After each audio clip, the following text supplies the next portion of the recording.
Good morning. My name is Aaron Finch. Um, Currently enrolled in the Sonoran Desert Institute.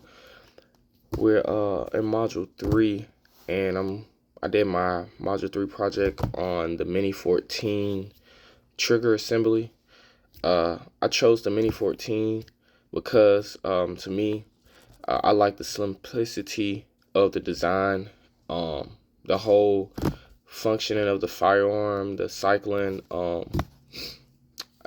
pulling the trigger, releasing the hammer, um, as the round going off, letting it reset. That it's very simple. The tools, the simple machines used to create this complex machine.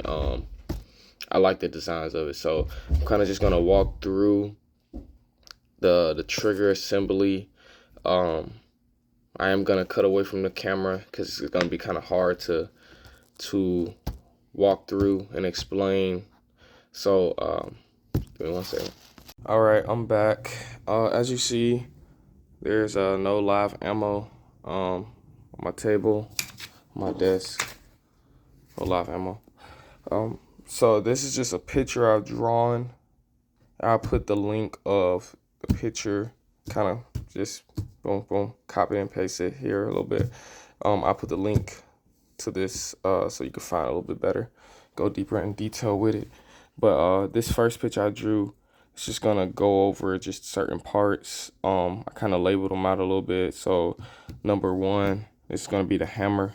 It's gonna so it's gonna be flying forward and basically igniting the gunpowder for the bullet.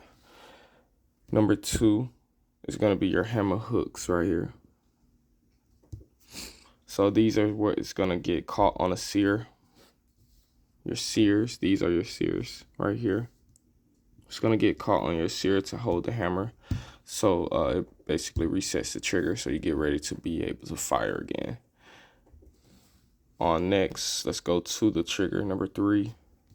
It's right here. The trigger comes up. Here's a screw right here. And with that screw, you have your sear spring that's gonna be underneath. It's gonna be underneath your sear right here. It's gonna be a little spring. And also you're gonna have some legs. We went over in module 3. You got some springs with some legs on the end of them. Those are gonna be located and wrapped around this part of the trigger right here. And as you pull the trigger, well, I don't want to get ahead of myself. Number 4, you also have an extension spring. This is what's gonna get pulled as you pull the trigger, and it's gonna have tension to release that hammer, have that hammer flying forward.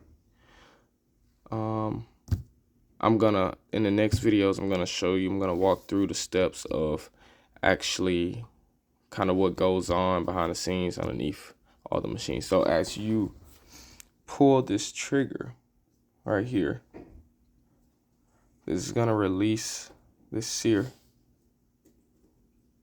While the sear is being released, eventually it's gonna come off of the hammer hooks, which is gonna cause this hammer to fly forward because it is being held by tension with this spring right here. So as you pull, this spring is tightening, pulling this hammer until eventually comes off this hook and sends that hammer flying forward. All right, Aaron Finch back. So this is the second picture I drew, kind of explaining how it's gonna look once that hammer is released from them sears. Like I said, it's gonna fly forward with a bit amount of force because it has a spring that's been pulled. As you pull that trigger, this spring is gonna have tension. It's gonna fly. It's almost like having this paper. As you pull the trigger, it's like it slides forward like that, just like that.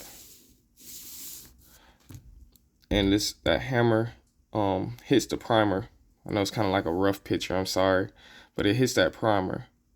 And once it hits the primer, that ignites the gunpowder, which sends a projectile down the barrel and also sends some gas as well with it. When it sends that gas, the gas is, it pushes the bolt carrier back. As the projectile leaves this way, gas is forced out that way. It's gonna push that bolt carrier back this way. And with my third picture, you kind of can see how it resets that hammer and gets you ready for another round. Here. So, like I said, sorry about the rough drawing, but if you can see it right here, side by side, it hits, round goes flying, projectile goes flying, gas comes this way, sends that bolt back. As it sends the bolt back, the bolt hits that hammer one more time, pushes that hammer down until it gets caught with the hammer hooks on these two sears again. Well, it gets caught on this sear first, and as you release the trigger, that's what gets this sear caught on this side.